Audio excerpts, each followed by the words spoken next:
разгледам предстоящото лунно затъмнение в знак Телец, което е на 28 октомври.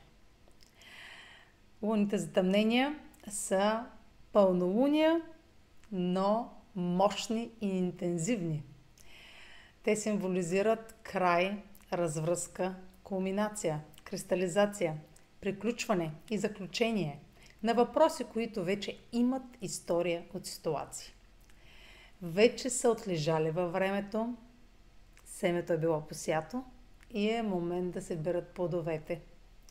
Това е максимума на една история, започнала още в края на 2021 година, когато стартира серията от затъмнения по оста Телец Скорпион.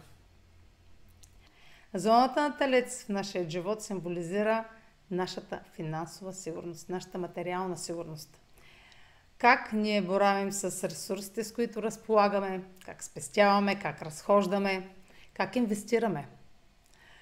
И тези затъмнения имаха за цел ние да изградим нова зона на сигурност, извън зоната на комфорт, отвъд остарелите начини за печалба.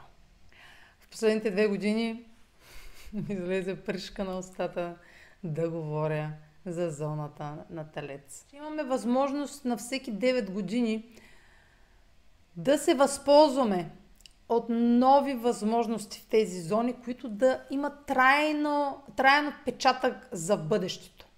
Не, че през останалото време не може да започвате нови неща, в които да инвестирате. Просто значимостта на възлите в тези зони е по-осезаема, по-ярко се усеща във времето. Съответно, когато има затъмнения там, вие срещате хора, които ви дават възможност да печелите. Или ви показват възможност, която вие се колебаете да приемете и ви стимулират да я грабнете. Защото Телец, пак ви казвам, много трудно правим промени. Много трудно. Е устойчив знак. Телец е земен знак, а земните знаци са свързани с стабилността. За тях, ако те не го виждат пред очите си, в материално изражение, то не съществува. То е развей прах. Това са най-реалистичните знаци. И съответно те най-добре планират как да разполагат с ресурсите. Има изобилие от динамика в знак Телец тази година. От май месец насам. За разлика от предходните години, в които имаше затъмнение в Телец и в Скорпион, тази година има максимум динамика там. Затова това лунно затъмнение ще е доста различно от предходните. Единственото затъмнение, което хваща на Юпитер, заедно с Уран. Рядко събитие. Колкото по-рядък е един транзит, толкова по-значим е. Това е символа на картинката на 6 градус на Телец. Ключовата дума е преодоляване. Тук, щом този мост е изграден, изглежда и стабилен. Мост, който е изграждан дълго време. Това е като мост между 2 града, между 2 култури, между 2 различни общности. Тук този мост е между 2 свята, между 2 различни свята.